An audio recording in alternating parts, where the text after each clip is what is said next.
We propose to mu kukyusa mu mpapa okukoledde oludda lwa gavumenti olwaleero, omuwabi wa gavumenti Patrick Omiya, Bobi Wine n'abalala bavunaanibwa na 36 kati bavunaanibwa emisango 7. Muno mulimu ebiri egyasooka egy'okulya mu nsi olukwe saako okwenyigira mu bikolwa ebigendereddwamu okunyiiza omukulembeze w'eggwanga nga bakuba mmotoka y'amayinja. Emisango 5 emirala egibaguddwako mulimu okukuma mu bantu omuliro, okujeemera ebiragiro ebiri mu mateeka, okulemesa poliisi ebidduka okukola ogwayo, okulemerera okuwa ekyanya emmotoka y'omukulembeze w'eggwanga saako okubeera n'ebyokulwanyisa mu lujjudde. Bobi Wine ne banne olwaleero balabiseeko mu maaso g'omulamuzi w'eddaala erisooka eggulu Isaac Kintu. Kassiano Ezzati Wadri, Honorable Kyagulanyi Robert Alliance Bobi Wine and others still at large.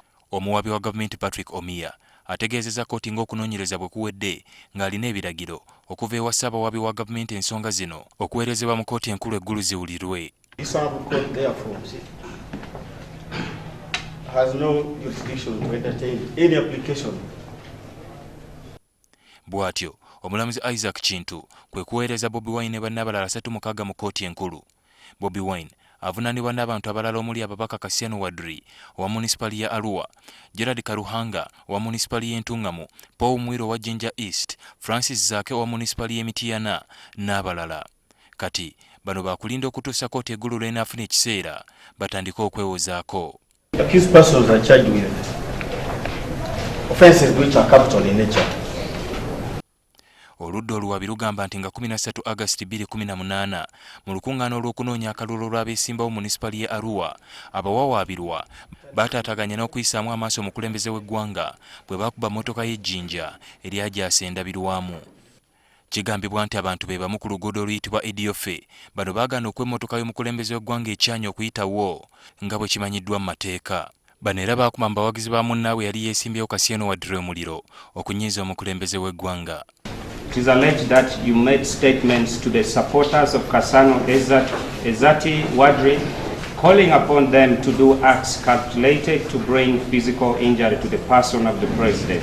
Ssaabawabi wa gavumenti agamba nti alina obujulizi obulaga nti Kassiano Wadri eyali avuganya yalina emmundu mu woteeri mwe yali asula eya Royal Host ng'erimu amasasi 12 kyokka ng'akimanyi bulungi nti mu bbaala eyo mwali mutundibwamu omwenge. Kyasinga okutya okumwesimbako naye twagala okutegeeza muzeeyi nti nno obudde buweddeyo eno revolution tosobola giyimiriramu.